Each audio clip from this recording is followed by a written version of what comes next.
The wreckage of Air India Flight 171 lay wrapped in questions, soaked in grief, and shielded by silence. It wasn't just a crash. It was a technological riddle that refused to give answers. A nightmare frozen in time, with over 200 souls vanishing into flames just seconds after takeoff. The world demanded to know, what happened inside that cockpit?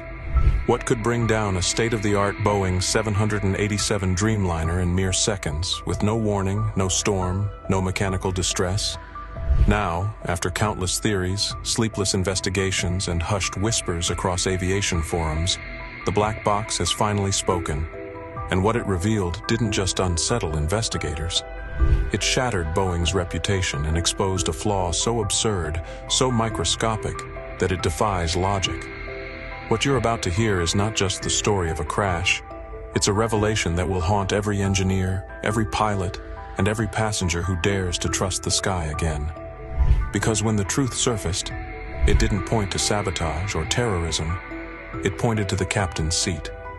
The morning after the crash, while investigators combed through a landscape of scorched debris and twisted fuselage, a bright orange cylinder was spotted on the rooftop of a hospital dormitory near the site.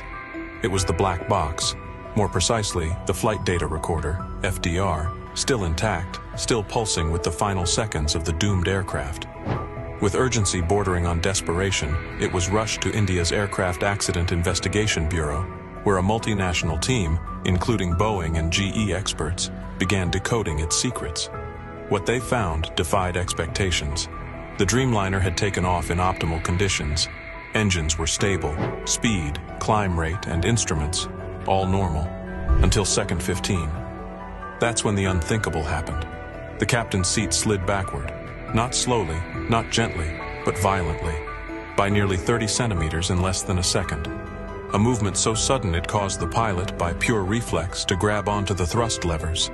But those levers were already at full power, and his involuntary grip yanked them straight to idle. Both engines shut down, and just like that, the aircraft became a flying coffin, 65 meters above the ground. At first, the investigators could hardly believe it. A seat? A sliding seat could cause a high-tech aircraft to nosedive into the earth? They examined the debris. The seat's locking pin, a component worth barely $20, had broken. What made this revelation even more chilling was the fact that the same pin had been repaired just 11 days earlier. Yet, no post-repair testing had been done. No stress tests, no safety verification, nothing. The entire safety of the cockpit relied on trust in a pin. In aviation, that's unheard of. And yet, here it was, the trigger that turned precision engineering into carnage. The captain's reflex to stabilize himself sealed the fate of 200 lives in under half a second. The Boeing 787's supposed backup systems? They never activated. The Dreamliner, built to fly on one engine, couldn't even stay airborne on two when those engines were silenced by human reflex and faulty hardware. And that's when the world realized this wasn't a tragic coincidence. It was a design flaw. But the mystery deepened. Was this just a one-in-a-million fluke? Or had Boeing been warned? Internal documents began to surface. Reports from engineers inside Boeing's cockpit design division, expressing concern about the very locking system used in the pilot seats. Vibrational tests had shown slippage. Senior staff had signed off on warnings that were never escalated. In fact, a critical report highlighted the exact scenario: a worn locking pin, a sudden backward slide, and a captain reacting instinctively. But Boeing's upper management never saw it, or worse, ignored it. The Dreamliner had no mechanical lock to prevent both engines from being reduced simultaneously by human reflex, and that meant the system allowed a fatal input, not because it failed, but because it obeyed. The plane did exactly what the human told it to do, and that's exactly why it crashed. This wasn't just an engineering oversight. It was a systemic failure, one that placed cost-cutting, production speed, and bureaucracy over human life. The crash of AI-171 wasn't an isolated incident. Investigators began drawing connections with other tragedies: Lion Air Flight 610, Ethiopian Airlines 302, Air France 447, all disasters triggered by seemingly minor technical quirks, overlooked fail-safes, or poor system design. In each case, Boeing or Airbus took months, sometimes years, to admit fault.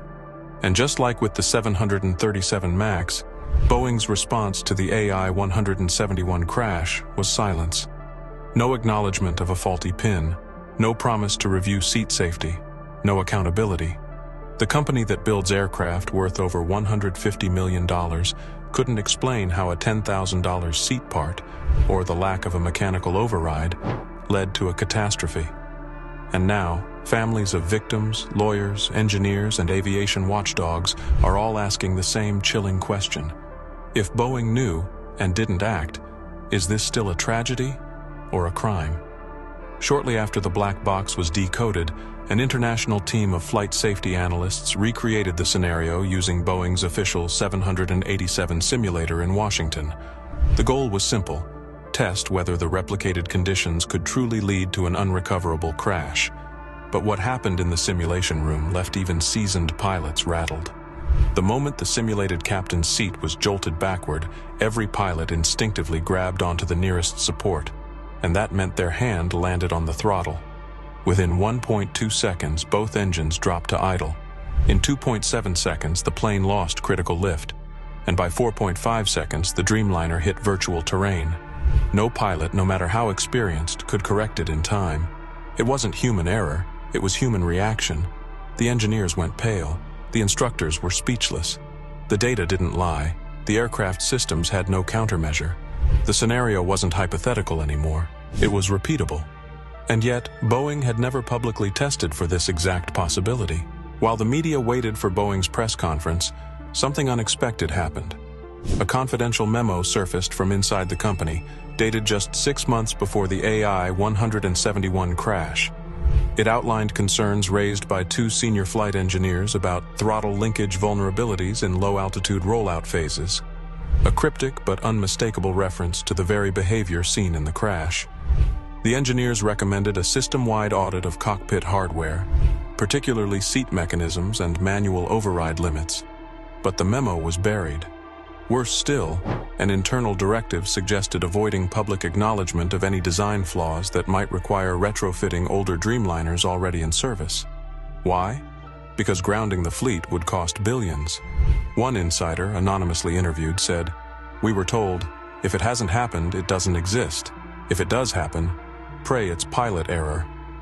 AI-171 wasn't an accident waiting to happen. It was an accident scheduled by denial. As the final report neared release, governments began to pay attention. India, already frustrated by Boeing's lack of cooperation, submitted a formal complaint to the U.S. Federal Aviation Administration, demanding disclosure of all prior seat-related incidents.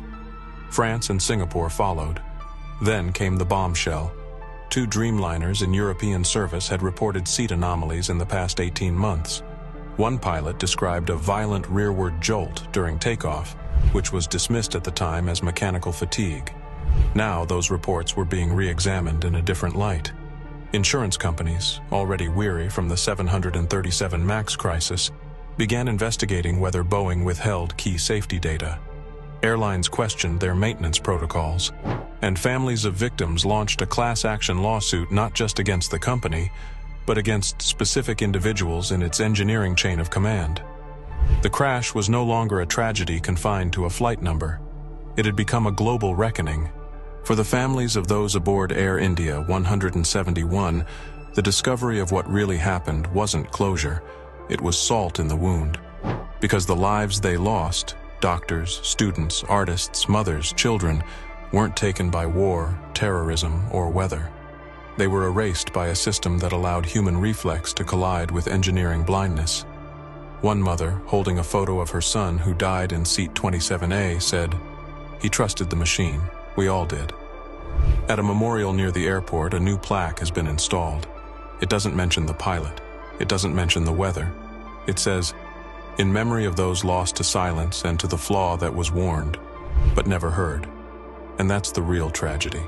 Because this wasn't just a malfunction of metal, it was a malfunction of trust.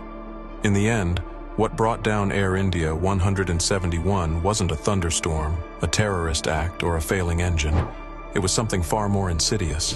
A quiet flaw that everyone saw but no one acted upon. A broken pin, a missed test, a warning lost in a folder, and a system designed to listen only when it's too late. The black box didn't just reveal data, it told a human story, one of reflex, of instinct, of engineers shouting into the void of bureaucracy. And now, that silence has a voice. The question is, will we listen this time? Because this wasn't the first time a plane went down due to a flaw hidden in plain sight. And unless accountability takes precedence over image, over cost, over pride, it won't be the last. Aviation was built on the bones of lessons learned in tragedy. But when we fail to learn, when we choose not to, we aren't flying forward anymore. We're just waiting for the next descent. If this story shook you, don't let it disappear into silence again. Subscribe for the stories others don't want you to hear. Turn on notifications so you don't miss the next revelation. Share this video, because someone you love may be trusting their life to the same system. And comment below. Do you believe Boeing should face trial for what happened to AI 171?